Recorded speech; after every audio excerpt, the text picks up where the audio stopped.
So I went to Nepal recently, as you know. So in May this year, I went to Nepal with a group of friends from my gym. So they contacted me and said, we're going to do Mount Everest base camp. Do you want to come? I said, what sort of a question is that? So I enjoy walking. I love the outdoors and mountain climbing, and going to base camp was sort of the ultimate. That's pretty cool. So I said yes. So I went there, and it was amazing. And I'll tell you a little bit about that. Before I went though, Mel told me about Pencils Community, and I'd never heard of it before. She said, why don't you take some coloured pencils with you to Nepal? And I thought, that's strange. Why would I take pencils? It's not, that's not going to get me to base camp. I need my little nuts and seeds. But so anyway, I took some pencils anyway. So that's when I learned that some of the children in Nepal don't have access to pencils, texters, educational materials. They don't even have an education. It's a luxury over there. It costs a lot of money just for one pencil. So I said, yeah, why not? So that's how I met Cindy and took the pencils. So I took 10 kilos of pencils, as Cindy said. And it was a lot. I just packed a few pairs of socks and I washed them, it's all right, as we went. But packed in lots and lots of pencils, which was great.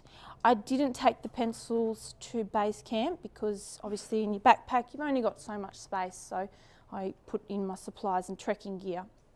So I kept the pencils back at Kathmandu and I dealt with them when I got back. So I climbed to base camp. It was amazing, best thing I've ever done, amazing life-changing experience. It was just great to travel. Obviously it was my first time overseas, so yeah, a little bit sheltered, but it was really good opportunity. So I did that. It took us 12 days, so it was a 12-day trek up to base camp. We trekked about 6 to 8 hours a day up through the Himalayas. It was just beautiful. I know you saw some photos before. And day 9, we got to base camp. It was a beautiful day. We were really lucky weather-wise. The altitude affected me, but it affected the whole group. It's just the way it is. It's 5,365 metres above sea level, which is about 17,000 feet high. So that's where your jet planes generally fly. But because of the lack of oxygen, obviously you get headaches, you get very short of breath, but we made it. It was really good, really good. So even that in itself was a challenge. So we did that and it was absolutely beautiful, and trekked back down. Got back to Kathmandu, and obviously I had all these pencils and I wasn't sure where to take them to. I'd hoped to perhaps take them to a school or something like that. I couldn't go directly to the schools at that time because tourists can't just sort of wander the mountains and hello type of thing. I don't speak Nepalese for one thing, but so instead the trekking group that I went with, they supported a couple of local charities, and they said, oh, we could put you in touch with someone that can use your pencils. So I thought, excellent. So they put me in touch with a group called 7 Women. The 7 Women are an organisation over there of women, other people, families, etc., who they either have a disability or have come from an abused home. Domestic violence is quite common over there, unfortunately. It's a bit of a cultural thing. But these women, they've then come to this centre and they've banded together, and they paid, actually, they got together enough money to get a tutor in to teach them to read and write and to give them some skills, because they obviously didn't have it. And their plan was, if they could become skilled themselves, that they could then take those back to their own communities, their own villages, because they wanted to teach their mums and dads to read and write. They wanted them to be able to sew, cook, have all these skills and to share them with their own families. So it was such a selfless motivation behind that, which I found quite touching. They've now become quite big. There's lots of women that get involved, but some of the original ones were there who are, have these disabilities, but they were just absolutely beautiful. So I went there, took my pencils there, and they were very welcoming. They gave me the traditional paint on the head. I was like, oh, just sort of standing there. But no, it was meant that I was very welcome in their centre. They put a flower in my hair and I sort of did that and it fell off, and I'm like, oh, is this bad? I was like, oh God, sorry about the flower, But as I just put it back on. That happened about 5 times. But anyway, they showed me around their centre, and they were so proud. They're like, this is our learning room, this is our cooking room, and they showed me all around, and there was just these beautiful women there that were making things, sewing things, and they sold them. That was their job, So they got money, they got their own income, and then they took them back to their families. So it was beautiful. So I gave them the pencils, and to them, the pencils were very significant. I wasn't sure to start with, but the lady there, who was the main girl in charge, spoke English really well. She said, "You have no idea how significant these pencils are." I said, "Oh, why is that?" She said when she was 16, she wanted to go to school to get an education. And her dad said to her, "Sorry, we can't afford pencils. We can't afford a pencil." And I was like, wow, I can't believe she said that. So that's why it was so significant. She's like, these pencils are going to go so far. They then said that they were going to take the pencils to schools that were being rebuilt since the 2015 earthquakes. So 2 years on, they haven't been rebuilt yet. So that was quite significant. I thought, wow, that's amazing. And they showed me some photos of these buildings that they were making and putting up, and then showed me some photos of the children that were literally, they were the ones going to get my pencils. And I was just like, wow, you know, that's amazing. So I came away from that feeling quite touched. It was a beautiful thing to do, and I realised how easy it was to make such a big difference to these kids, to these people. I thought, well, that wasn't very hard for me to take some coloured pencils over to these people. So I found it really, really rewarding. Anyway, I came back to Tasmania, called Cindy up and said, "Oh, I gave the pencils away," you know. I was really excited, and told her where I'd been and who I'd met and just how much of a wonderful experience it was. And it was really good. I sort of said to Cindy, you know, this has changed me a bit, and it actually had. The experience, I came back changed, and I came back a little bit different. And I'm happy to share a little bit with you why. It's hard for me to talk about, so bear with me. I've been a police officer for close to 4 years. I've worked at the Burnie police station at Burnie for 3.5 years, and I've recently transferred to Ulverston, so that's where I've been. So I'm very local. When about 2 years ago, I'd been out of the academy for 18 months, so it was pretty new. We had an operation, a police operation that they were doing. It was fairly high level, fairly high skilled police officers and specialist groups were involved in this operation. They asked me to come along to be a part of it, to help. I was like, yeah, sure. Well, that sounds great. So I went along, and went over a few days. It was quite a big job. Anyway, during this operation, there's this criminal that we were trying to apprehend, and we were in a paddock. So we're out in this paddock, and this guy was in a stolen car, and he was running away from us, driving away from us. I was in an unmarked police car. He knew we were police anyway. I had a police officer next to me. I was driving, experienced police officer with me, and we were chasing this car because we knew it was him. He knew we were after him, and we had a duty to apprehend him. We had a duty to protect the community. So we had to follow him. We had to apprehend him. We knew that he had a gun because he'd just stolen one, and he'd been in possession of firearms for some time. So we knew he had a gun, but that didn't matter because we still have a job to do. We cannot have someone with a gun on the loose in the community. So we chased him. We were driving through this paddock, and it opened out into a paddock, into a dead end. So he had nowhere to go, so he stopped. He stopped, he got out of the car, and he had a rifle with him, and we were up behind him, and he stopped, and he took out his rifle, and he just aimed it at us, at the police car. The police officer with me said, "Stop, whatever." He told me to duck, so we ducked, and the guy started shooting at us. I got out of the car, we got out of the car, because the best place to take protection from gunfire is behind the engine block of a car. You're no good in front of a windscreen, you're no good sitting in it because it goes straight through the door, you don't have protection. So I knew that, so I got out and I ducked behind the engine block of the car, and I looked over the top. Obviously I have a police pistol with me, but the distance was too great for me to return fire with a pistol, so I could not return fire. A rifle goes a lot further distance, plus it was scoped, so his accuracy is quite good. I got out of the car, but there was nothing I could do. Anyway, I was there when he shot at us, and the bullet went right past my head. I heard it whistle past my head. So that was pretty full on. He got back in the car and drove off. We got back in the car and chased him. He got onto the highway. There was another unmarked police car there who they ended up apprehending him. I wasn't there when he was apprehended, but we quickly got to that stage where he was there and I saw him there handcuffed on the ground. It was the best thing I've ever seen in my entire life. So anyway, that happened. Then a couple of months later, I was assaulted at work. A couple of months after that, I was in Burnie when we were called to a job of a man who was threatening some self-harm and he had a knife. So we went there and we were trying to negotiate with this guy to put the knife down, etc. He didn't really want much to do with that. And he ran at my partner, one of the police I was with him. He ran at him with the knife and forced him to shoot him. Because we had to protect ourselves in the community, he forced our hand, and the person I was with, I was a few metres away from him. We had to shoot this man for our safety, otherwise he was going to kill us. Unfortunately, that man passed away. There was nothing we could do in that situation, and I'm comfortable that that was what we had to do. We have the support of our department, the support of the community as well. It is unfortunate.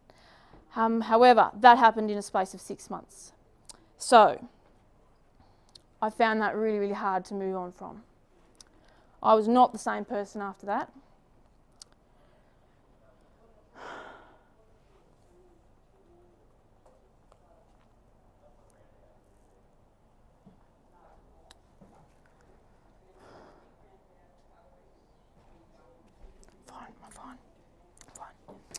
Fine.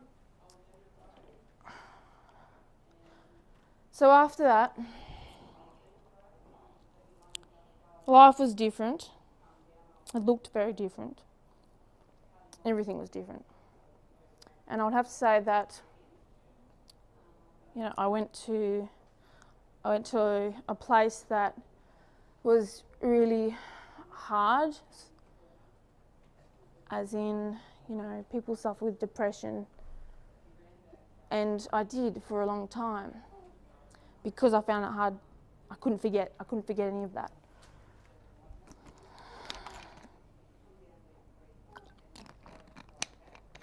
But that is normal.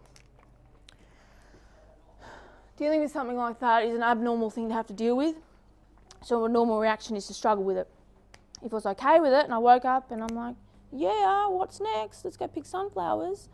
Then something would be wrong, because suddenly you can't think about things like that. It just doesn't work that way. So I knew that my response and my reaction was normal for having been through something abnormal.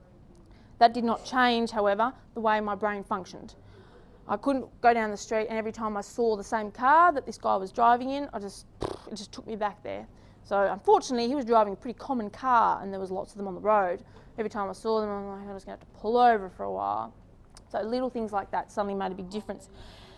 So that was okay. So I was going along and a year passed, a year and a half passed. I was still struggling. It was better, but I was still struggling.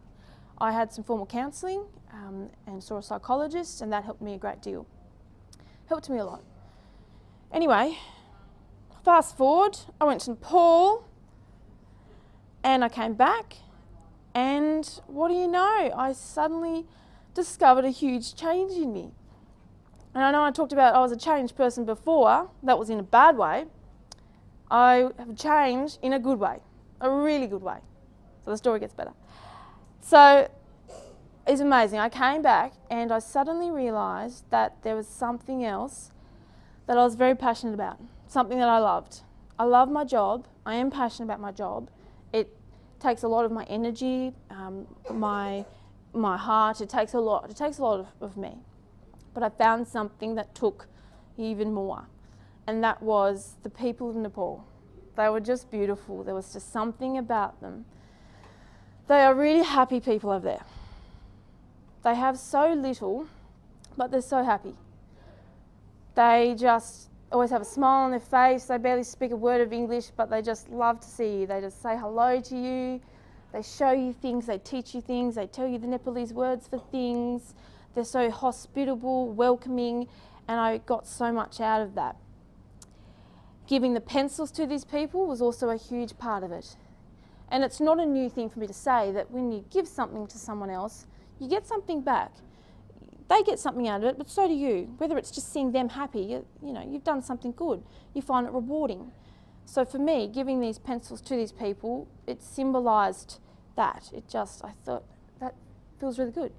It's simple. It just feels really good. So I came back and I realised I was happier. There's no really other way to put it. I thought, this is great. Instead of lying awake in bed not being able to sleep because when I close my eyes I see the barrel of a gun, now I can close my eyes and picture Nepal. So that's what I do. So that was pretty cool. So I called up Cindy and I'm like, this is just great, this is amazing. I said, it's a really good experience. And that week I booked another trip to Nepal. I have no money now, I've just spent it all. But I realised, I thought, this is great, this is a huge blessing in my life and I can go back. It's not hard, I know now.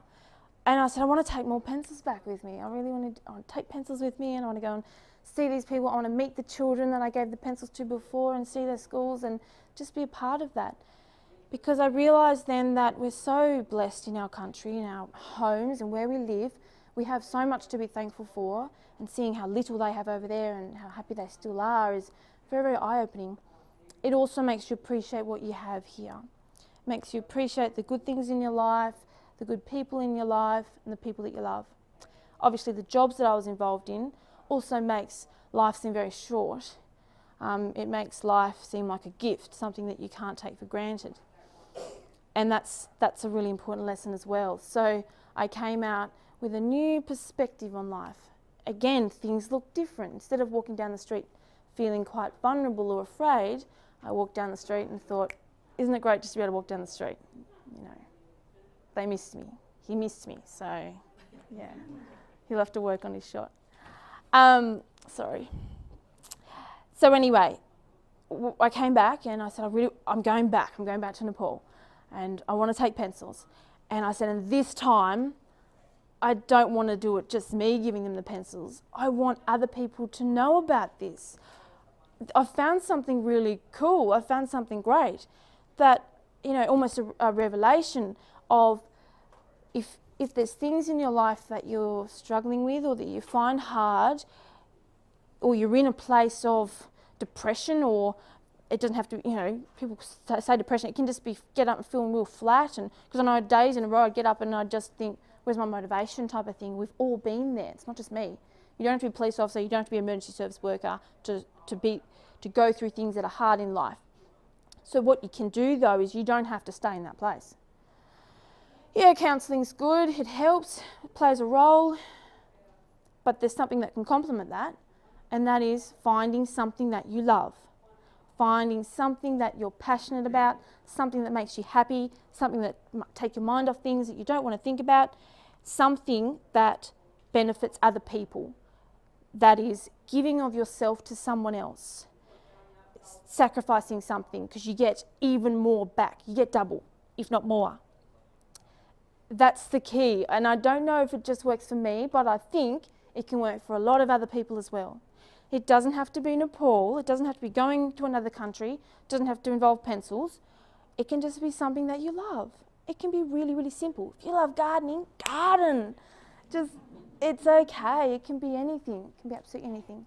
But when you find something that you love and that you're passionate about, hold on to that. We've talked to heaps of schools this week, lots and lots of schools, and that's been fantastic, and the kids have been brilliant. And I get a lot out of that. I love the children. They always ask heaps of questions, and one thing I always say to them, I ask them sort of two questions. I say to them, I'm going to ask you what's something that you're scared about? What's something that you find hard? What's something you're afraid of? And I ask them, and I say, who would like to share something that they're afraid of? And I'm scared of heights or whatever. I'm like, oh, that's really cool, have you thought of what you can do to overcome that? And so we talk a little about that. Another thing I ask is, what's one of your dreams? What's your dream? And I say to them, I know you all have a dream. And I know all of you have a dream as well. You all do. Whether you're living it, whether you wish you were living it, you all have a dream. Whether you've already lived it, you all have a dream.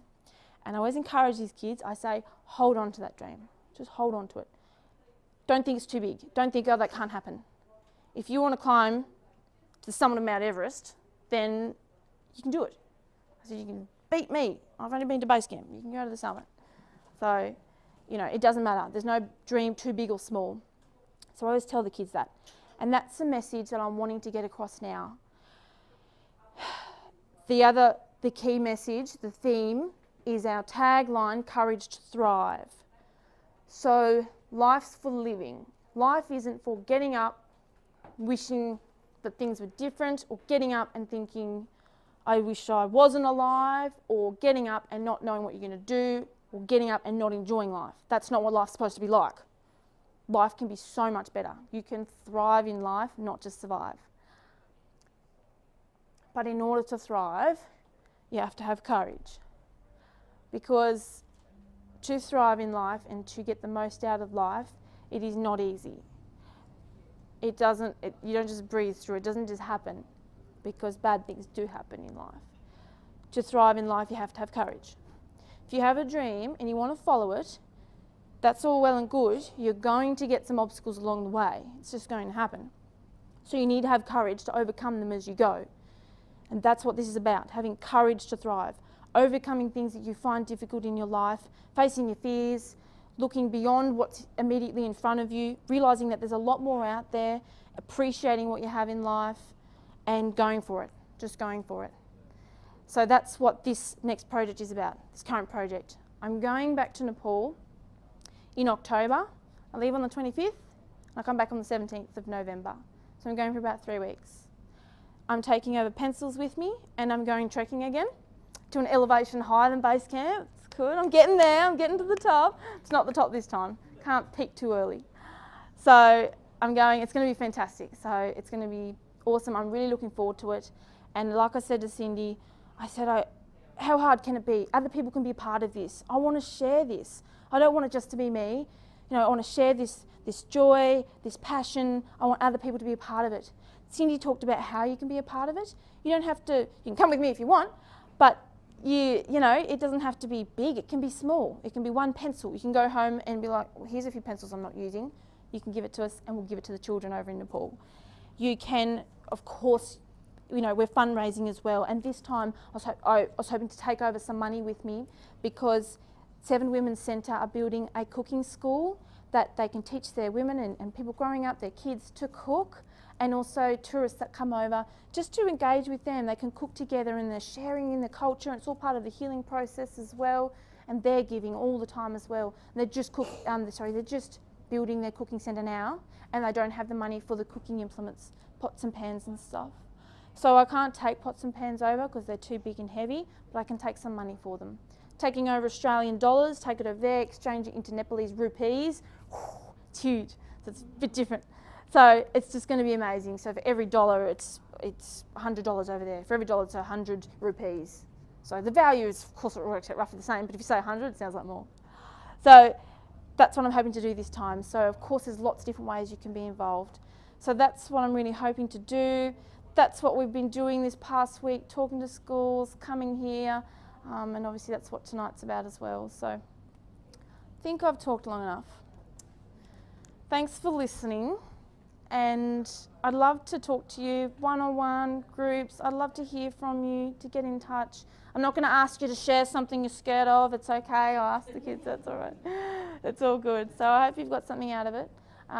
If you do have any questions, come. Yeah, I'm happy to talk about it, and it's good. So thank you very, very much for coming tonight. I really appreciate it.